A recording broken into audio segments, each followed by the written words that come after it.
welcome to Turn the Page, the official podcast of the Syosset Public Library.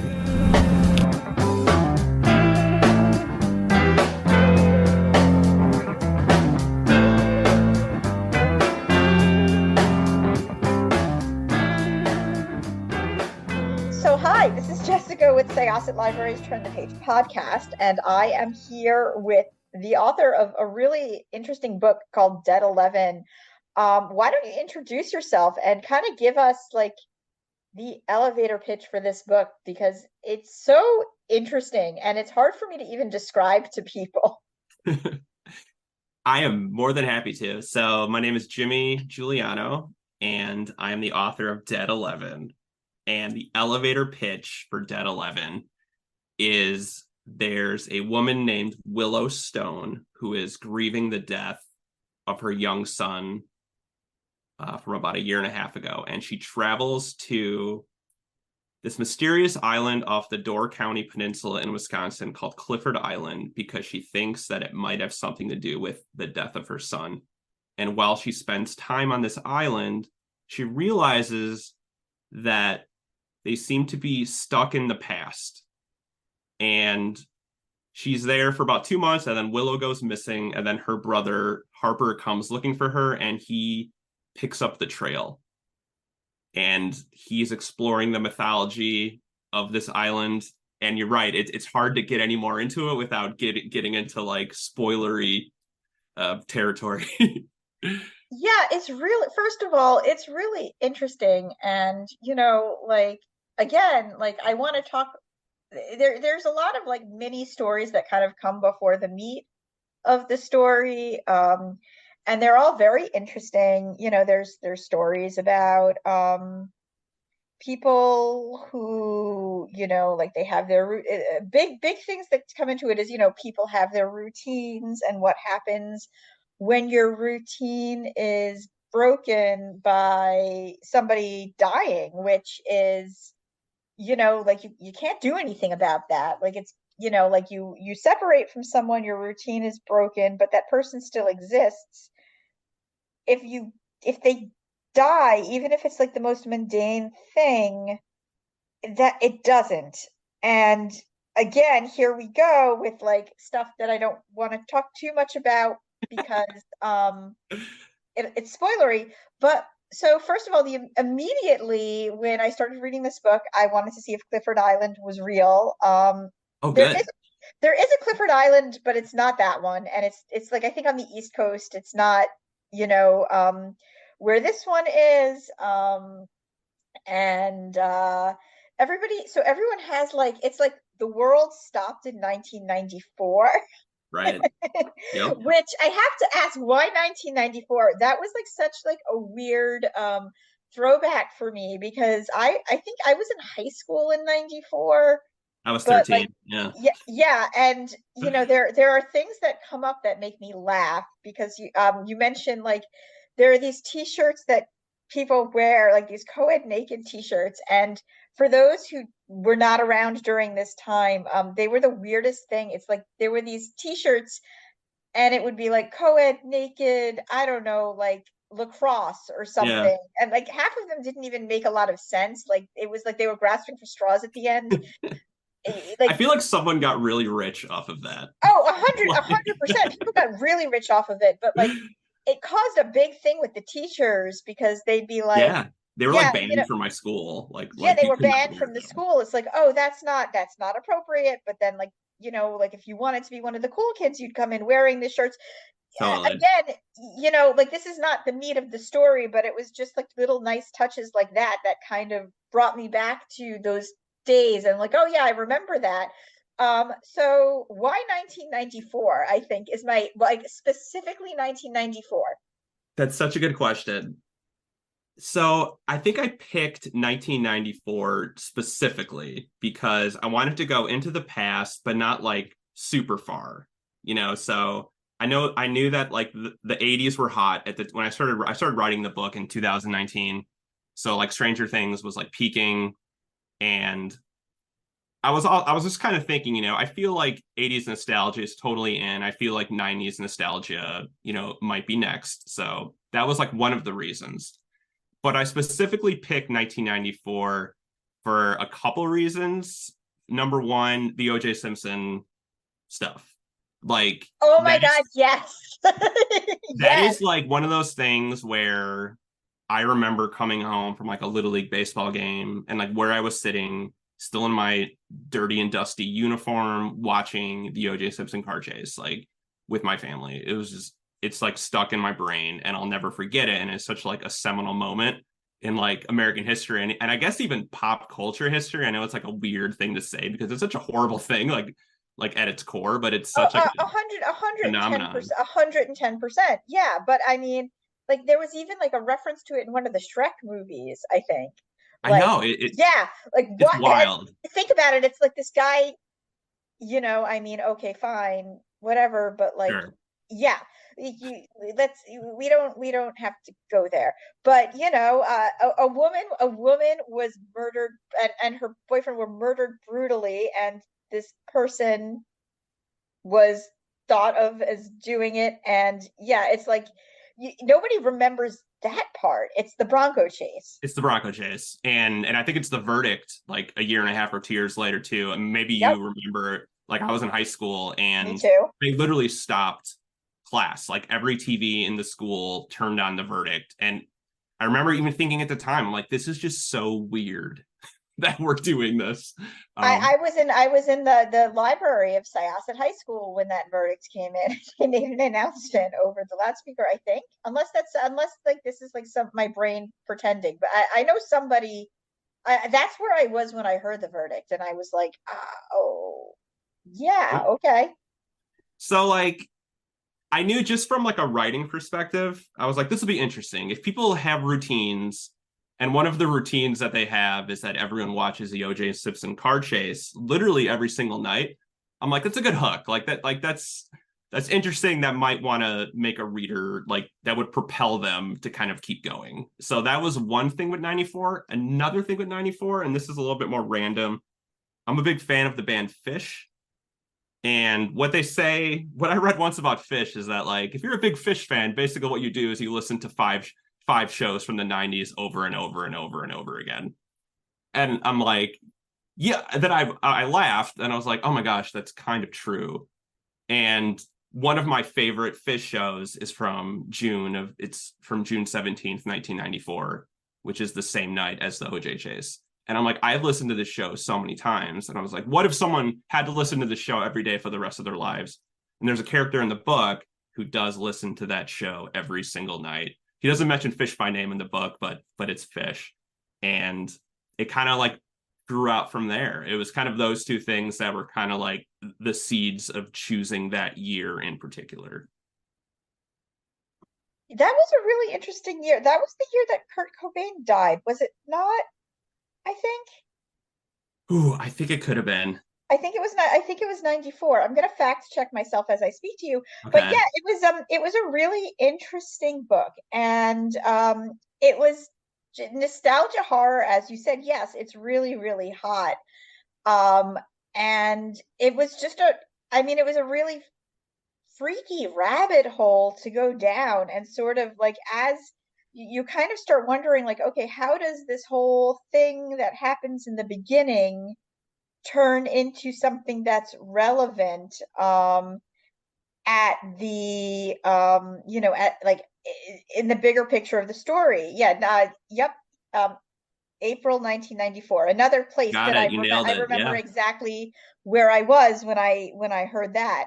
But yeah, so like you just kind of wonder like how this sort of plays into the bigger picture of the story, and it does. And it's almost like the more you read about what Willow found and the more you read about what Harper found, the more you kind of start, like, it's almost like in your rear view mirror and you're like, oh, is this why that was relevant? And then, everything just sort of falls into this weird place. But man, this was quite a story. So like you started writing this in 2019. What was your process like? So you wrote this through the pandemic where we were literally like living the same day over. I again. think that might have been something to do with it, Jessica, like for sure. Like that probably played a role in the story. It like the process of it, oh my goodness. I went through so many drafts of this. I probably like went through 6 or 7 pretty heavy drafts. And I'm not just talking like Microsoft Word spell check here. I'm like pretty heavy going in and changing a lot of things. It actually started out, if you can believe it, as an 8,000 word short story.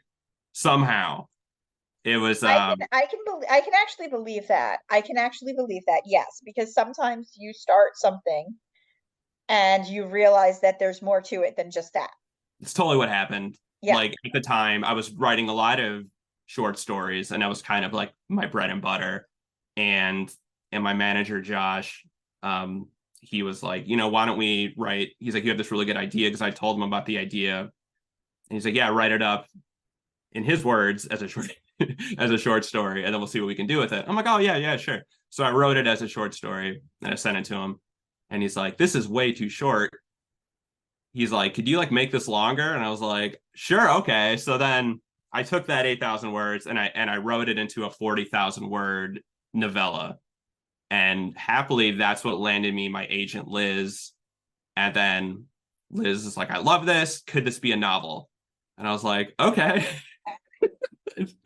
I'm like, sure. So then I spent a lot of time doubling that, and then it went to like 80,000 words. And that's what landed me my book deal at Dutton and my editor, Lindsay. And with Lindsay's help, Lindsay's at Lindsay Rose, absolutely brilliant. The 80,000 word version that she had went through a few drafts with Lindsay, and we wound up with Dead 11 as it is today. And it just, like you said, it just kind of kept growing and growing, because with the mythology of the island, as readers will come like to find, it's like there was just so many stories that are to be told. And like you were saying earlier, everything does kind of like tie in to what's actually going on Clifford Island. Like my mom is reading the book for the second time right now, and she's just like, oh my gosh, she's like, I'm reading all these things at the beginning now, and it's just, she's like, they hit differently, because now I realize like all these breadcrumbs were totally, laid out. And that's something that me and Lindsay worked so hard on, is having everything tie together. So it was quite a process. It was quite a read. So, yeah, I definitely appreciate hearing about it. So wait a second. So how many words was it by the end? Because I read an electronic version of Sure. it, an e-galley. So like when you get like a physical book, you're like, oh, you can kind of gauge physically. But yeah, how many words did it come out to? It landed, I think, at 110,000. And when I was like Right. going through drafts with my editor, I'm like, because this is my debut book, and I'm like, Lindsay, should I be concerned about like? And she was just like, no, no, no. She's like, just tell the story, And I'm like, okay, and it just kind of, it landed in a good place. Like I think it looks thicker. Well, I think it reads faster than it looks, because there are like text message threads, interviews, and those like kind of fly by pretty quick when you're reading them. So yeah, it is 448 pages, but I think it reads pretty quick. A lot of punchy chapters. Oh, it does. It does. No, it is a real snappy read. Yeah. Yeah. So another thing I just want to ask, like, so how did you name the characters? Willow is a name that is popular now. And I am a huge Buffy fan, so like the Oh first yeah. Willow, Okay. yeah, the first Willow I ever encountered was Willow from Buffy. Um, and I don't think I've ever encountered a male Harper before. So, would you like to talk a little bit about that? Yes, I am really, really bad at naming characters. I have like, it's something I really struggle at. I don't know how I landed on Willow. I think I realized a few weeks ago that, because I work at a high school, and the street I turn onto literally every day, and I just realized it is Willow Street. And I'm like, maybe that was subconsciously in my head. Um, so I think that's where that came from. And then there's another character, Lily, I think I kind of went with the whole like floral growing like willow lily kind Yeah, of like I was gonna ask about that. I think that was deliberate. I think that was me doing my Parts of the Caribbean thing because there's Jack Sparrow and Elizabeth Swann. I just love that movie. I And feel like a complete idiot because I didn't make that connection until just now. I mean, I think I did Oh, it you accidentally, to blew be my honest. mind. Um, and Harper was named after a famous Disney Imagineer named Harper Goff. I'm a big like Disney parks, like Disney history fan, and I'm like, oh, I just love the name Harper. I'm just gonna name him Harper. So wait a second, I have to ask because there is like a little bit of like there's a lot of lore in this book, and being a Yes, Disney park person, are you by chance a Defunctland fan? I love Defunctland. So yeah, I had to say, I'm like, something about this book has like, just sort of like that deep, like unknown history thing that Defunctland does very, very well. For those who haven't listened, you do not know Defunctland, it is a YouTube show run by somebody who is he never shows his face, but Yeah, he's very mysterious. Yeah, oh, he's amazing. But he's awesome. yeah, that would be like that's like a bucket list guest who would never come on the podcast. But he's not just Disney, but he's just like a lore of amusement park aficionado, but like specifically Disney does a lot of just backstory on certain rides, foods in Disney, why things work, why things didn't. But defunct land implies that it's defunct, like things that have passed. It's very interesting and funny, and I highly recommend it. But I also highly recommend Dead 11 because it has that whole like backstory, what's going on, how did this get the way it got feel to it, and it is just very readable and just a lot of fun. That is so kind of you to say. It's a And dark ride of a book. yeah, The dark ride of 1994. yeah, like one of my favorite blurbs that I got was like, like nothing this scary should be half as much fun, or nothing this dark or scary should be half as much fun. And that was like a tricky balance to strike in the book because like it is fun, but I also wanted to have it be creepy and like slightly horrific. But then you also have Willow, who is grieving the death of her son, which is obviously such a horrible, horrible thing. So early on in the process, that was a tough thing to kind of like balance who Willow was as a character and not have her emotions like really like truly drag down like what could be the really fun story. So that was like a tricky balance to strike for sure. And what you said about Clifford, like early on, you were wondering if it was a real place. And that's something that I want people to walk away from too. Like, I really wanted it to be like for people that don't, or people that even know like Door County, Wisconsin, which is like a huge tourist place. And my family and I have gone there every year for the past like 6 years. We've probably been there 10 times. Like, we love Door County, Wisconsin. Even people that go there, I want them to read this book and be like, wait, is Clifford Island real? Like, I feel like it could be. Oh, totally. It was just really good. It had a real like creepy pasta feel to it, which Yeah, which is kind yeah. of like my roots, which kind of like seeped in to the book. Like to me, it almost kind of feels like a really long short story. Like it has like a short story punchy pace to it, but it just keeps on going. Well, it's awesome.